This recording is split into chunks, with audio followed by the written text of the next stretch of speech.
The B&O Railroad Museum is recognized universally as the birthplace of the American railroading.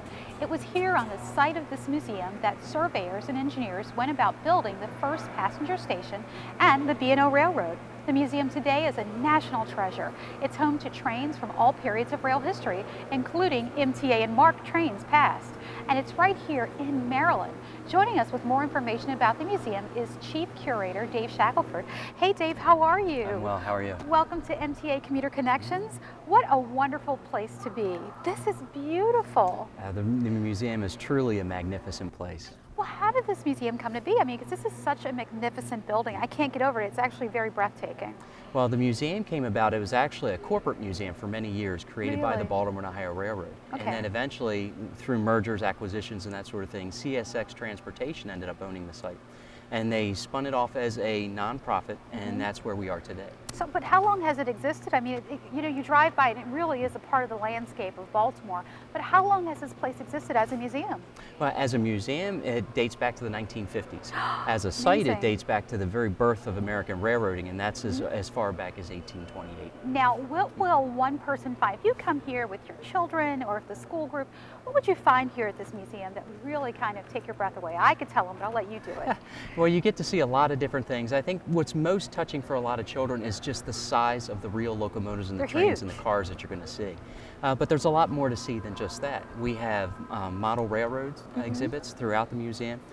We have children's activity areas that are really kind of geared towards the little ones so they can dress up and see what it would have been like to be a chef, to be a porter, to be a conductor.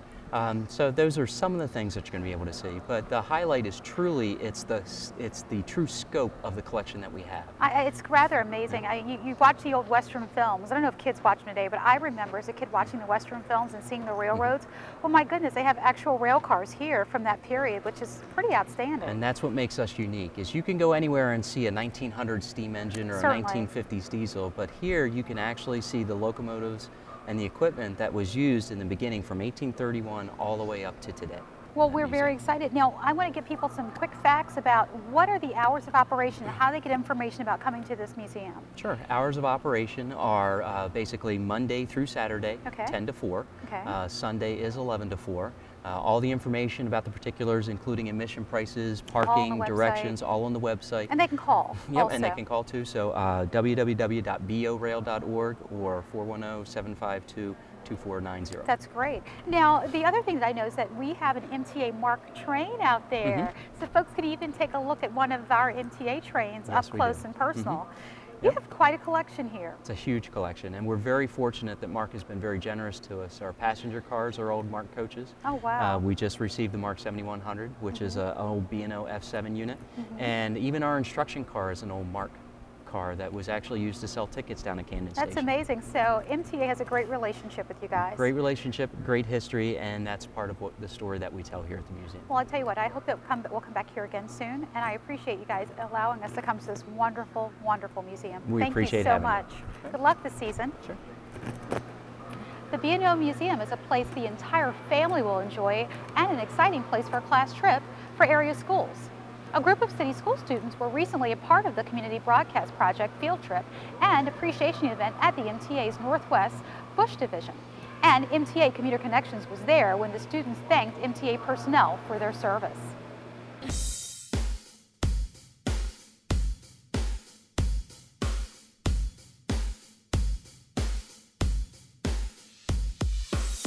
From the number 1 to the 160 Express, MTA bus operators keep the city moving. Their unique role in the community was acknowledged recently by some high school students. Being a bus operator is really hard work, and many of the young people out there don't realize how hard it is. The students belong to a group called Wide Angle Youth Media, a nonprofit that provides Baltimore youth with media education and helps them become more engaged with their communities. After visiting an MTA bus facility, they developed an appreciation for the challenges bus operators face navigating city streets and dealing with passengers. I learned that the public can be nasty. We kind of feel as though like they kind of go through a lot every day. To show their gratitude, the students staged an appreciation event for operators at the Northwest Bus Division.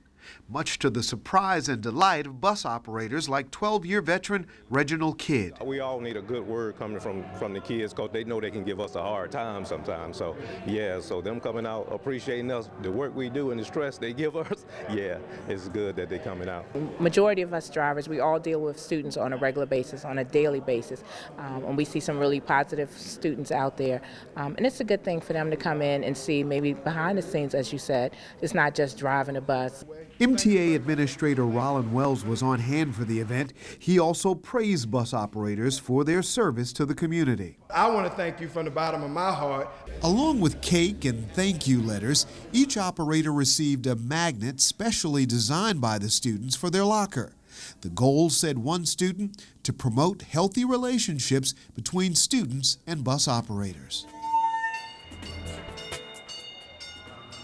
Coming up next, the MTA has a few employment opportunities you may be interested in. That's ahead, so stay with us.